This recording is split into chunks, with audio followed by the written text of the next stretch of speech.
Hi, I'm Rachel Lynn, and I am on a journey to get out of my student loan debt and lose some weight along the way. If any of that interests you, go ahead and click that red subscribe button down below. Today is a collab video hosted by Alicia from Alicia Does Adulting, and she and I, along with several other financial YouTubers, are doing a video that is based on the Myers-Briggs personality test. So we each took this test with the link that she provided, and I'm going to leave it down below for you to take the test as well if you want. And we wanted to see what our personality says about us and then how that affects our finances. So make sure you go and check out all of their videos. I will link the playlist up here, and you can see how our personalities differ and how that affects how we earn and spend money. So for this video, I took the test that Alicia linked for us. It is an online test, and you can go and check it out with the link below. And I took the test even though I have taken the Myers-Briggs personality test several times in my life. I know once in high school and once in college and a few times post-college, and then even most recently this past school year, my principal had us do it and just to see how our personalities are. And then we kind of like had a conversation about how to talk and communicate with each other, and it was pretty cool. I kind of feel like every time I take this test, my personality, my letters kind of change a little bit. So there's a reason why, and I will get into that later. But for the most part, this one seemed pretty accurate for me. So if you are not familiar with the Myers-Briggs personality test, it gives you a series of letters that kind of tell you what your personality is. So I'm going to go through what each letter is, what each component of the personality is, and then what letter I am. So the first component is the mind component, and excuse me while I read, but it says this trait determines how we interact with our environment. You are basically either extroverted or introverted. Now, I came up with 68% introverted and 32% extroverted. Most of the time I am introverted when I take this test, but there has been a time or two that I actually was extroverted. I think it depends on the wording, how I feel in that moment. I'm not really all that sure, but I know that that has a little bit to do with it. The next component is the energy component. This trait shows where we direct our mental energy. So you are either intuitive or observant. I am 53% intuitive and 47% observant. You can see that I'm like really close. I'm in the middle there. 53% is not a whole lot above the other one. The next component is nature, and this trait determines how we make decisions and cope with emotions. I am 49% thinking and 51% feeling, and I'm very surprised on this one. I'm usually thinking, I think, but for some reason I got a lot of feeling. I see myself more as thinking and methodical than feeling and just kind of like intuitive or intuition, although that's the other one. So I don't know, like the results on this one are slightly surprising, but when I read all about me, like for the most part, it really did seem very me. But again, 51% feeling, not a whole lot over the other one, so I'm quite in the middle here. The next component is tactics, and this trait reflects our approach to work, planning, and decision making. This one goes between judging and prospecting, and it's not judging like, oh, I judge you.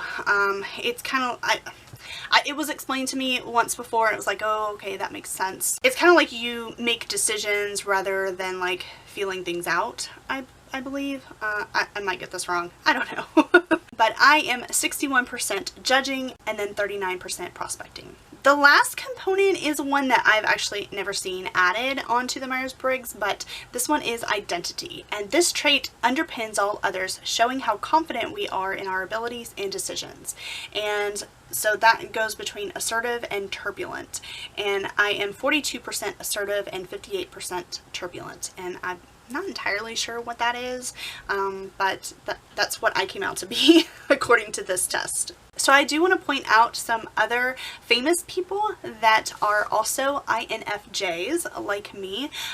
They called my personality type the advocate, and so some other famous advocates are Martin Luther King Jr., Nelson Mandela, Mother Teresa, a great crowd to be a part of. Alanis Morissette, which actually her CD, Jagged Little Pill, was my very first CD. And then there's Jimmy Carter, Nicole Kidman, and then there were some more, like, more fictional characters, and I didn't really include them because I didn't really think that they kind of counted because they're fictional.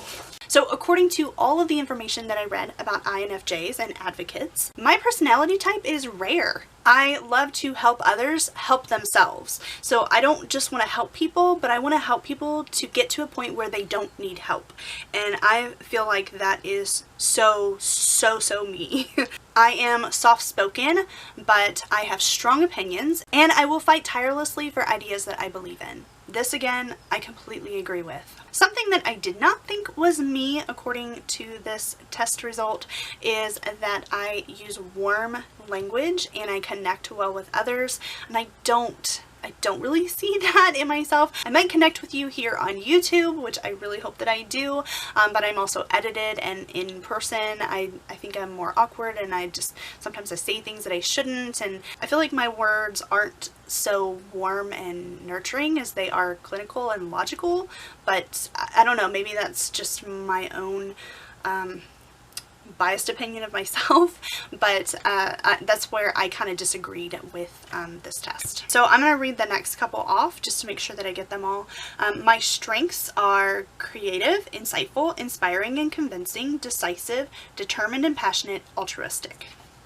And then my weaknesses are sensitive, extremely private, perfectionistic, always need to have a cause, can burn out easily. I really agree with both the strengths and weaknesses. Now, I am very decisive, but I don't like to be the decision maker. I don't like to tell others what we're gonna do, or what to do or what we're going to do. But there is a section in there that says that we don't really like being in charge of others because we don't want to tell others what to do. We want them to have their own minds and to be free to make their own decisions. So like being decisive, like, well, I know what I want and I know what I want to do, but I don't want to make you do it. And so that makes me feel like I'm indecisive, but I don't think I really am. So I really agree, but then it's also kind of like, well, there's a little bit of a difference here. And as far as the weaknesses, I have to point out perfectionistic. Like, I'm very perfectionistic. Like, if it's not perfect, then it's not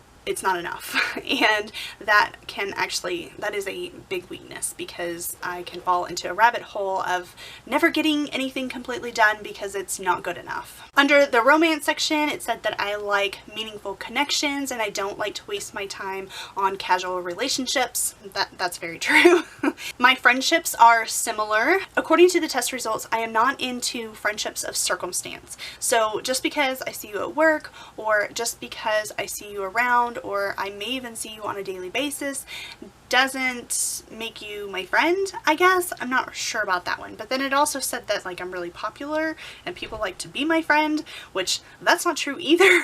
So this one was a little iffy, but I see it kind of, I guess, more as like in the romance section, I seek out friendships that have meaning and bring more quality to my life, not just like the quantity of friends that I have. And that is very true. I have a very small, close circle of personal friends, and I'm not all that interested in expanding it. Like, if you want to be my friend, that's great and we can be friends, but I'm not going to seek that out because it's not important to me to have a lot of friends. I do seek out others with similar passions and interests, although I'm not sure, wouldn't that be true of everyone? Well, I guess some people would seek out others that are different from them. I tend to be private and can be hard to get to know, but that was kind of covered in my weaknesses. But that is very true of me. I kind of see my quietness and shyness as more like, well, I don't really know what you're interested in, and why would you be interested in what I have to say? So I just don't really say much. I don't know. I can be very hard to get to know, but once I do open up, then I'm an open book, really. And to be my friend, you need to be authentic. but that I kind of feel like everybody wants authentic friends, don't they? Nobody wants fake friends. But I know I definitely don't, and so I do agree with this test result that I want authentic friends. So there was also a section on parenthood, and while I am not a parent, I am a teacher and I have been called mom on several occasions. So let's see what they had to say about me being a parent. I want children to be independent, responsible, principled adults. Yes, definitely. And then I liked how it said, be unique, just like me. Yeah, I want you to be your own person, and I want you to love life, and I don't know, like, I want kids, like, I want my students to grow up, like, that's my #1 goal, actually, and even when I was teaching kindergarten, my goal is for these kids to be independent, to take ownership of their own work, and to be able to do things on their own.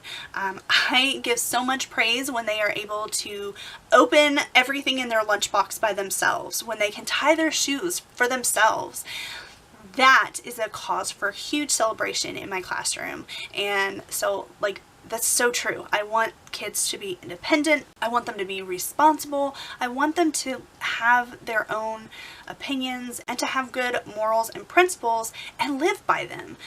Those are things that are really, really important to me, and I really try to get my kids, my students, to do the same. Now we're finally kind of getting into more of the financial aspect now that we are on career. So most INFJs or advocates are not designed well for most corporate career paths. There has to be meaning in my work, helping and connecting with people. Some careers mentioned were healthcare, counselors, psychologists, doctors, life coaches, spiritual guides, and while it wasn't mentioned, teaching, I think, encompasses like all of these things.